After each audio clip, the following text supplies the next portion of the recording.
Ya, selamat datang di presentasi kami, yaitu dari kelompok 6 yang beranggotakan Iksan Firdaus, Geraldi Kristanto, Muhammad Hairi, dan Yudhistira Indika.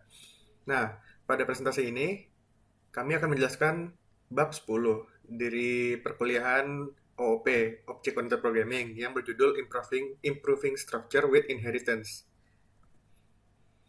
Jadi ini ada konsepnya. Apa itu inheritance? Inheritance itu adalah sifat dari OOP yang digunakan untuk membuat inherits atau mewarisi atribut atau metode pada kelas yang sudah ada. Nah, jadi inheritance ini memiliki fungsi untuk code reusability atau penggunaan kembali kode. Jadi tidak usah ditulis ulang dan itu tentunya akan mengurangi duplikasi, dan mengurangi panjang kode dalam OOP yang sudah ada. Nah, ini juga ada dua jenis kategori kelas dalam inheritance, yaitu pertama subclass dan superclass. Subclass itu adalah anak dan superclass itu adalah parent atau orang tua dari subclass. Nah, jadi subclass itu adalah kelas yang diwariskan dari superclassnya, dan superclass adalah kelas yang mewarisi sifat atau properti pada subclass. Jadi, jika contohnya misal seorang orang tua memiliki rambut merah, maka anaknya pun bisa memiliki rambut merah. Nah, ini ada keywordnya extends. Jadi bagaimana penggunaan inheritance? Di sini ada dua kelas, message post dan photo post. Ini field dan bawahnya metodenya. Dan dia, kedua ini, memiliki superclass yaitu namanya post. Post yang memiliki field username, timestamp, likes, dan comment.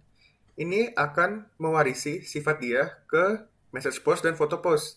Jadi jika dilihat yang sebelumnya ada username, message, timestamp, like, comments, yang sudah ada di post tidak usah ditulis ulang, tidak usah dideklarasi kembali. Jadi cukup menulis message saja yang belum ada di superclassnya. Nah, sini juga foto post sama, cukup file name dan caption yang memang belum ada di superclassnya. Metode juga seperti itu. Nih, ada like, unlike, add comment, get image file, get caption, get timestamp, display. Di sini sudah ada beberapa, maka di message post cukup get text saja, dan di foto post cukup get email file, get image file, dan get caption. Nah, ini ada hierarki dari inheritance. Jadi, anggap saya ini dari dunia animalia, binatang. Jadi, superclass yang paling atas itu adalah binatang, animal. Dapat dibagi dua lagi menjadi mamalia dan unggas. Ini adalah subclass dari animal, ini superclass dari semuanya. Lalu mamalia pun dan unggas dapat dibagi lagi menjadi dua, yaitu anjing, kucing, dan unggas adalah ayam dan burung.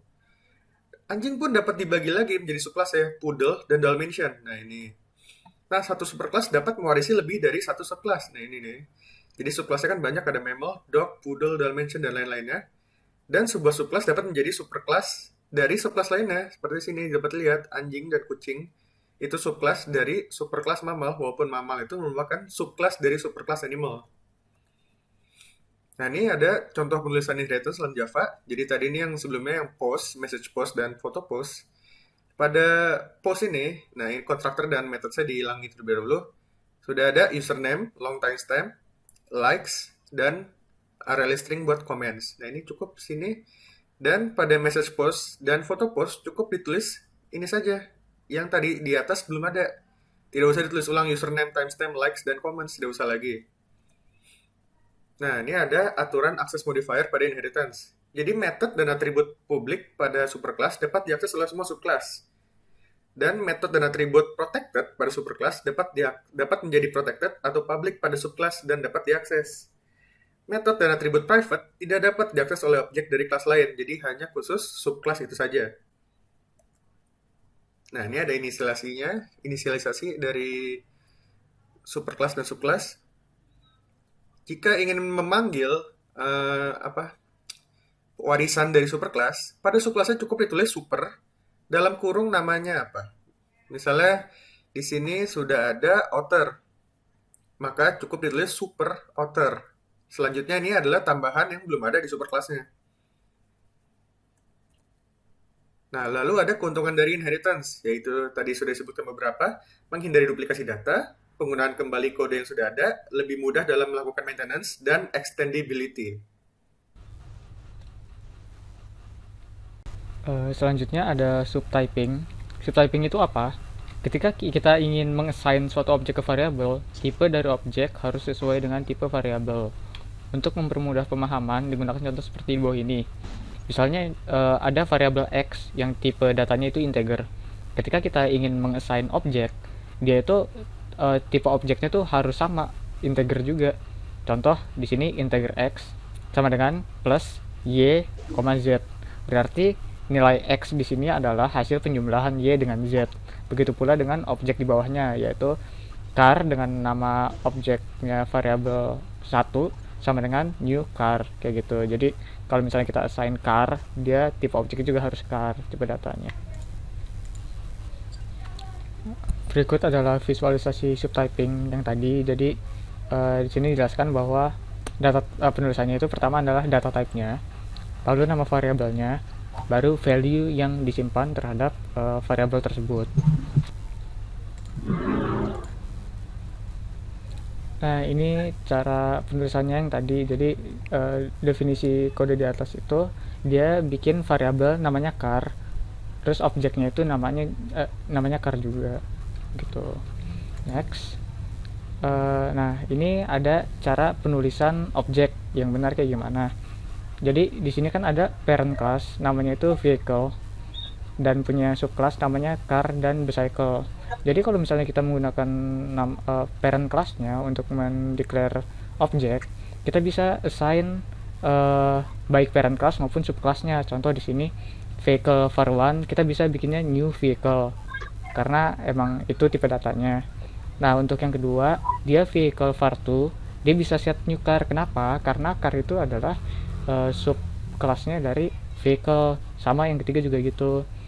Vehicle var3 itu dia assign bicycle karena bicycle itu subclass-nya dari vehicle.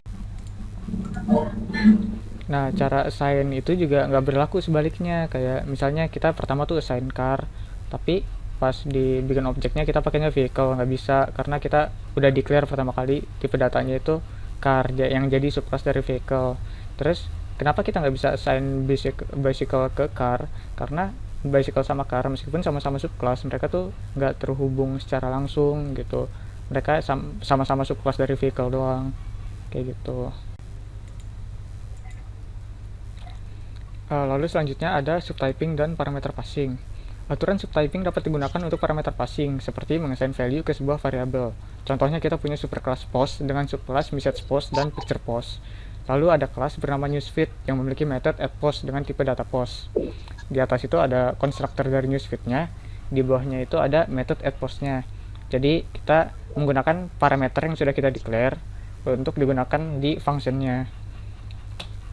Next, nah di sini dengan demikian program dapat menambahkan sebuah post menggunakan addPost. Caranya kita bikin objek newsfeed dulu yang namanya itu feed. Terus kita bikin objek message namanya message, itu menggunakan tipe datanya message post. Lalu membuat objek foto yang tipe datanya photo post. Setelah itu kita bisa memanggil metode yang tadi kita sudah buat. Caranya itu kita pakai feed titik metodenya. Nah, di dalam kurungnya itu kita pakai objek yang udah kita buat tadi, kayak gitu. Next. Nah, di sini karena metode addPost parameternya adalah tipe post dan message maupun foto adalah subclass dari post, argumen di atas itu valid sesuai dengan aturan dari subtyping. Selanjutnya ada polymorphic variables. Pada potongan kode di atas dilakukan looping untuk melakukan display pada setiap objek yang dipegang oleh release post. Diketahui bahwa isi dari post terdiri atas message post maupun photo post. Jadi tujuan for ini dia for each, dia ngeprint sesuai dengan jumlah release-nya, kayak gitu. Tetapi untuk variabel yang melakukan loop itu sendiri adalah tipe class post. Variabel post yang bertipe post ini yang disebut polymorphic karena dapat menyimpan objek message post maupun photo post yang merupakan subtype dari post. Selanjutnya ada casting. Dilihat dari kode di atas secara berurutan seharusnya dapat dilakukan karena pada line 3 variabel v sudah menjadi tipe char. Tetapi kode di atas tidak dapat dilakukan karena compiler membaca code per line, menyebabkan line terakhir dianggap mengassign sebuah superclass ke subclass-nya. Ini disebut dengan type loss. Next. Ya, jadi kalau diperhatikan kode di atas, hal tersebut dapat diatasi dengan menyebutkan tipe secara eksplisit menggunakan dalam kurung, terus masukin tipe datanya di dalam kurung itu di depan variabel yang akan di-assign. Nah, ini yang disebut dengan casting. Next. Nah, ada beberapa hal yang perlu diperhatikan, yaitu kesalahan dalam menyebutkan tipe saat casting. Pada line ke-6, kesalahan terjadi karena C tidak memiliki hubungan superclass maupun subclass terhadap bicycle, karena C adalah car. Pada line 7, masih diterima saat mengompile karena V yang di-case sebagai bicycle memiliki hubungan superclass atau subclass, tetapi error saat dijalankan, karena saat dicek, saat itu V bukan bicycle, tetapi adalah car. Next. Ya, ini objek kelas. Semua kelas yang tidak memiliki deklarasi superclass secara implisit menginherit dari sebuah kelas bernama objek. Objek adalah kelas dari library standar Java yang berguna sebagai superkelas untuk semua objek. Nah, compiler Java akan secara otomatis memasukkan superkelas objek tanpa harus deklarasi extend. Jadi kesimpulannya adalah semua kelas di Java diatur di dalam sebuah hierarki inheritance. Setiap kelas secara eksplisit mendeklarasikan superkelasnya, tetapi jika tidak, berarti mereka secara implisit inherit dari kelas objek. Subkelas merepresentasikan spesialisasi dari superkelas.